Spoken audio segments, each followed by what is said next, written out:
ভালো হবে। এই দেখুন আমার এখনো ধোয়া হয়নি, এবার আমি ধোবো। ধুয়ে হ্যাঁ বললো আমার নাতি এসেছে, বড় মেয়ে এসেছে, ওই জন্য তাদেরকে আনানো হয়েছে। পাঁঠার মাংসের ঝোল হবে, জিনিসটা বলছি পাঁঠার মাংসের ঝোল, তার সঙ্গে মেটে আছে, 6 পিস মেটে আছে বড় বড়। আপনারাও করবেন আর সাবস্ক্রাইব করতে ভুলবেন না। কোকে এই যে সর্ষের তেল দিচ্ছি, সর্ষের তেল দেওয়া হয়ে গেল, টক দই আছে, টমেটো বাটা আছে, পাতি লেবু আছে, নুন, সর্ষে, হলুদ, আদা বাটা, পেঁয়াজ বাটা, এখানে ভাজা মশলা, ভাজা আলু ভাজা হয়ে গেছে। এবার আমি পাঁঠার মাংসটা মাখাবো আর টক দই দিয়ে মাখাবো।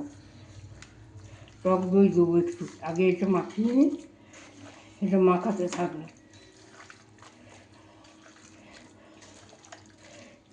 মাখিয়ে কিছুক্ষণ রেখে দেবো, তারপর যখন আবার চাপাবো তখন আবার আর একবার দেখাবো। এই সব দিয়ে একটু মিক্স করে রেখে দেবো।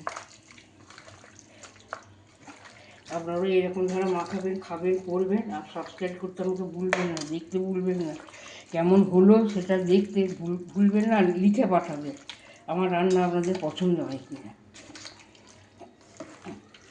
সব রান্নাগুলো দিয়ে দেখায়, আপনারা দেখেন, আমার খুব ভালো লাগে, কিন্তু আপনারা বলবেন যে কেমন হয়েছে না হয়েছে। ঠিক আছে, এবার জল ঢালবো, প্রেশার কুকার রেডি, এখন জল মরে এসেছে, তেল দিয়ে ছেড়ে দিয়েছে, নুন মিষ্টি দেওয়া হয়ে গেছে, লাগলে পরে আবার একটু দেবো। এই যে মাখো মাখো হয়েছে, এবার প্রেশার কুকারে ছেড়ে দেবো, ঢেলে দেবো। কচি পাঁঠার ঝোল, এবং কচি পাঁঠার ঝোল করেছি আজকে, খেতে দারুণ হয়েছে, নুন মিষ্টি ঝাল সব ঠিকঠাক হয়েছে।